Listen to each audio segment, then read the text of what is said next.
Ang dalawa pa sa tatlong persona ng Diyos ay ang infinito solo Diyos at ang infinita Diyos Ina. Ang papel na ginagampanan lamang ni Jesus ay siya'y tagapamahala sa kaluluwa ng mga taong maliligtas. At siya ay tagapagpakilala lamang tungkol sa Diyos. At pagbangon nga ni Jesus sa loob ng ikatlong araw, ay mayroon pa siyang tinatawag na Ama at Diyos. Dito sa aklat ng Juan chapter 20 verse 17, sinabi sa kanya ni Jesus, "Huwag mo akong hipuin sapagkat hindi pa ako nakakaakyat sa Ama, ngunit pumaroon ka sa aking mga kapatid at sabihin mo sa kanila, aakyat ako sa aking Ama at inyong Ama at aking Diyos at inyong Diyos." Sino po itong tinatawag ni Jesus na Ama at Diyos? Nang ang sabi na hindi pa siya nakakaakyat sa Ama, sa kanyang Ama at sa kanyang Diyos. Dito po sa biblical ay at alamin po natin kung sino itong tinatawag po ni Jesus na Ama at Diyos.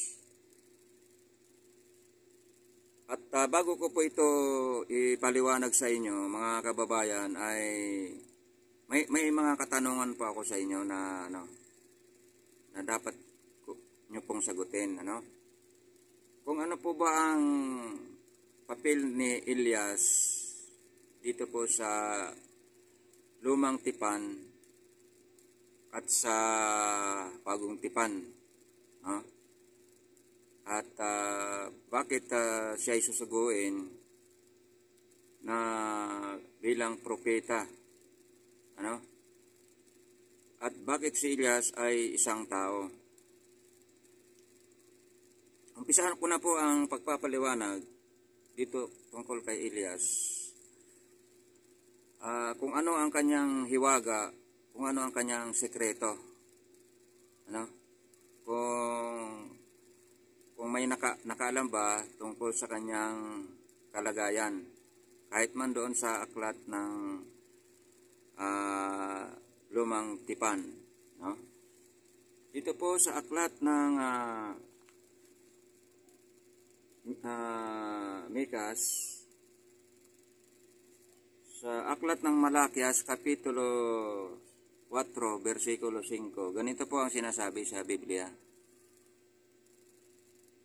"Narito aking susuguin sa inyo si Elias na propeta bago dumating ang dakila at kakilakilabot na kaarawan ng Panginoon." So, ayon dito sa biblical, susuguin daw si Propeta Elias. So, ibig sabihin ba si Elias ay isang propeta lang, mga kababayan? At si Elias ay nasa kalagayang pagkatao na gaya natin na tao. Ayon sa aklat ng Santiago, kapitulo 5, versikulo 17, si Elias ay isang taong may pagkataong gaya na rin ng atin. At siya'y nanalangin ng buong ningas upang huwag umulan at hindi umulan sa lupa sa loob ng 3 araw at 3 taon at 6 na buwan.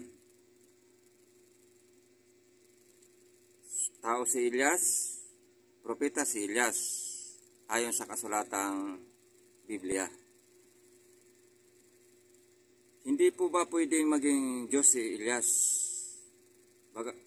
kung sinasabi po ninyo dito sa batayan na ito na si Elias ay isang propeta lamang at siya ay tao lamang, nakagaya natin, no? Sapagkat kung yan po ang inyong pagkakaintindi, pagkakaalam, ay babasahin ko po dito sa Biblia rin, no? Na itong si Elias ay tinatawag na ama ni Eliseo. Hindi po si Eliseo Soriano na namatay na. Hindi po 'yon. Kundi yung Eliseo na nasa lumang tipan. Basahin ko po itong nasa Ikalawang Hari, Kapitulo 11, versikulo chapter 2, verse 11 hanggang 12. At nangyari samantalang siya'y nagpapatuloy at nagsasalitaan, na narito napakita ang isang karong apoy at mga kabayong apoy na naghiwalay sa kanila kapwa, at si Elias ay sumampa sa langit sa pamamagitan ng isang ipo-ipo. At nakita ni Eliseo at siya'y sumigaw, Ama ko, mga kabayo ng Israel at mga ngabayo niyaon. At hindi na niya nakita siya, at kanyang hinawakan ang kanyang sariling kasuotan at hinapak ng dalawang hati. Yon, mga kababayan, si Elias, tinawag po siya na ama. Kung si Elias ay nasa kalagayang pagkapropeta at nasa kalagayang pagkatao, ay bakit po siya tinawag na ama? Ano? Ni Eliseo. Atin pa pong dadagdagan ang patotoo patungkol kay Elias na sinasabi dito sa aklat ng Mateo, chapter 17, verse 1 hanggang 5. At babasahin ko po yung nakasulat. At pagkaraan ng 6 na araw ay isinama ni Jesus si Pedro at si Santiago at si Juan na kapatid niya, at sila'y dinalang bukod sa isang mataas na bundok. At nagbagong anyo siya sa harap nila, at nagdiwanag ang kanyang mukha na katulad ng araw, at pumuting tulad sa ilaw ang kanyang mga damit. At narito napakita sa kanila si Moises at si Elias na nakikipag-usap sa kanya. At sumagot si Pedro at sinabi kay Jesus, Panginoon, mabuti sa atin ang tayo'y dumito. Kung ibig mo ay gagawa ako rito ng 3 tabernakulo, isa ang sa iyo at isa ang kay Moises at isa ang kay Elias. Samantalang nagsasalita pa siya, narito ang isang maningning na alapaap ay lumilim sa kanila, at narito ang isang tinig na mula sa alapaap na nagsasabi, Ito ang sinisinta kong anak na siya kong pinalulugdan, siya ang inyong pakinggan. Dito po sa tagpo na to na binasa ko sa Biblia, naroon po si Moises at naroon po si Elias na nakikipag-usap po doon doon sa mga mga alagad ni Jesus nung araw sa Bagong Tipan. At may narinig po silang tinig doon po sa kila Moises at kila Elias. Sino po sa dalawang nagsasalita doon? Si Moises ba o si Elias? Mamaya po ay kaklaruhin natin yan kung sino yung nagsasalita na yan. Ano?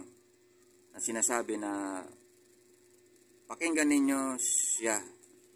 Ibig sabihin, yung nasa kalagayang pagka-anak si Jesus na yon sa Bagong Tipan, no? Na nagbagong anyo. Nagbagong anyo po yung anak. Ibig pong sabihin, yung pinapaliwanag ko nga doon sa sa lumang kasulatan na yung wala pa man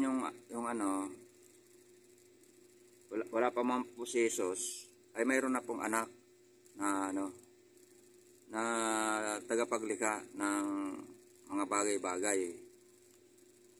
At itong nakasulat dito sa Biblia, nagbagong anyo na po siya. So, sino po yung nagsasalita doon sa dalawa? Dito po, klaruhin po natin ang pahayag dito sa aklat ng Mateo, chapter 27, verse sa kung sino itong tinatawag dito na kung sino yung nagsasalita dito sa Mateo sa chapter 17 verse 1 hanggang patuloy ng ng 5. Ako, babasahin ko na. At nang malapit na ang oras na ikasiyam, ay sumigaw si Jesus ng malakas na tinig na sinasabi, Ili, Ili, lama sabaktani. Sa makatwid bagay, Diyos ko, bakit mo ako pinabayaan? At nang marinig ito ng ilan sa nakatayo roon, ay sinabi, tinatawag ng taong ito si Elias. Yan. Mga kababayan, yung salitang tao ay tinawag ni Jesus na Diyos.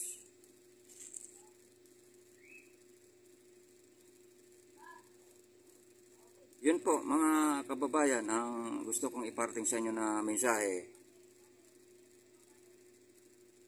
patungkol kay Elias na tinawag po ni Eliseo na ama ko,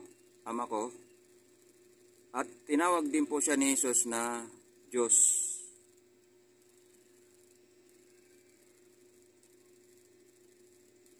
Ang tinatawag po ni Jesus na Ama at Diyos doon sa aklat ng Juan chapter 20 verse 17 ay si Elias po, mga kababayan. No? At nung manalangin nga si Jesus doon sa Mateo chapter 6 verse 9, ulitin ko lang po yung talata. Magsidalangin nga kayo ng ganito, Ama naming nasa langit ka, sambahin nawa ang pangalan mo. Yun po, yung ama ni Jesus, si Elias. Wala naman pong ibang tinutukoy dito na na Diyos, na tinawag si Jesus, kundi si Elias. Hindi po natin pwedeng tanggalin sa Biblia yung mga salita na yan. Bawal po magbawas, bawal po magdagdag.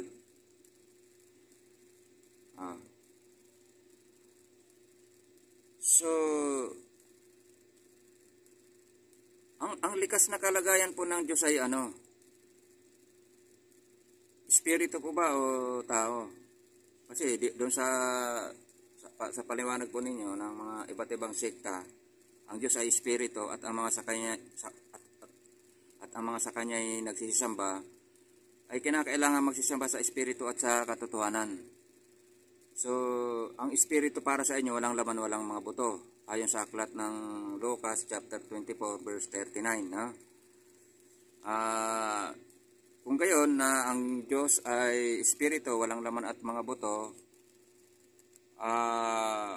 paano po makikilala po ang Diyos kung walang laman at walang mga buto? Ang ibig pala sabihin ng espiritu ay mga salita.